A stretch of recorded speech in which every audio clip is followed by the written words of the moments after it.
Nesse vídeo a gente vai falar agora sobre a estenose esofágica.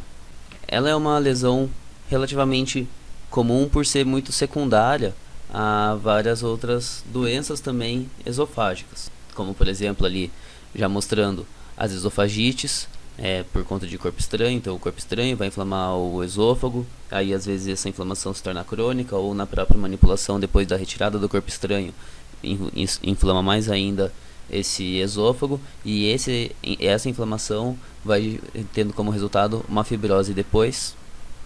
O refluxo gastroesofágico, que pode ser secundário a uma hérnia de hiato, ou até secundário a uma anestesia. Nesse caso, se referindo à anestesia, é a questão de quando o paciente é anestesiado e é colocado em decúbito dorsal, principalmente, que é o que a gente utiliza para a maioria dos procedimentos cirúrgicos na veterinária.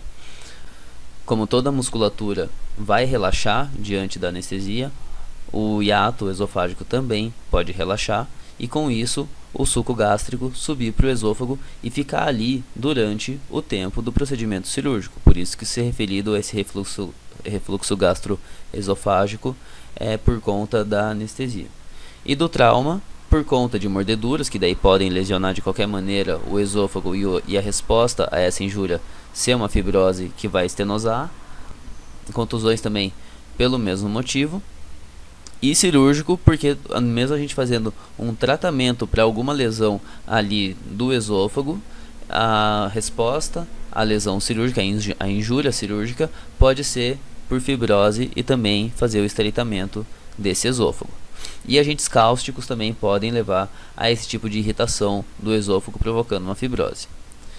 Basicamente, independente da causa, o que acontece é que quando a gente tem um trauma na mucosa e ela acaba sendo substituída por um tecido conjuntivo fibroso diante de uma lesão muito significativa ou de uma injúria repetitiva ali na região, esse tecido fibroso, conforme ele vai se desenvolvendo ali para a recuperação da lesão, ele vai perdendo a sua capacidade de elasticidade e também vai constringindo o tecido fibrótico. Ele vai fazendo a sua cicatrização, digamos, para dentro do lumen, e por isso vai tendo esse estreitamento, essa contração e estreitamento do canal do esôfago.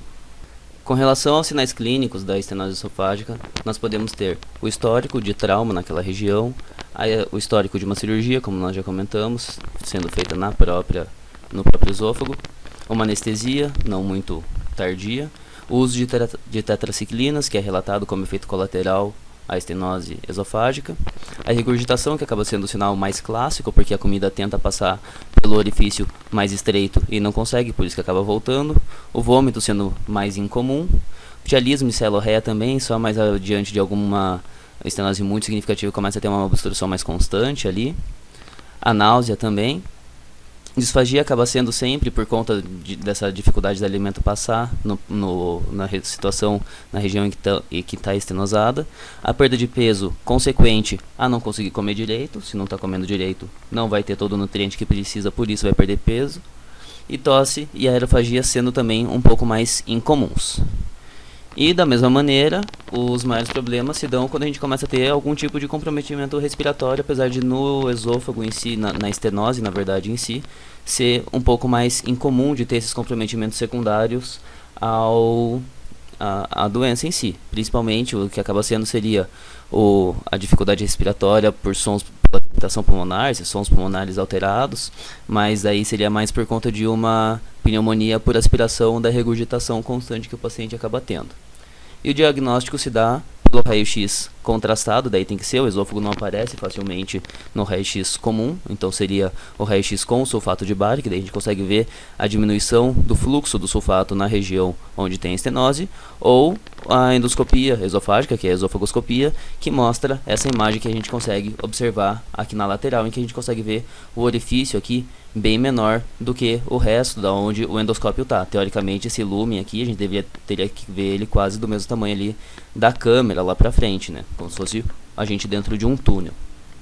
O tratamento da estenose esofágica pode ser dividido em clínico ou cirúrgico.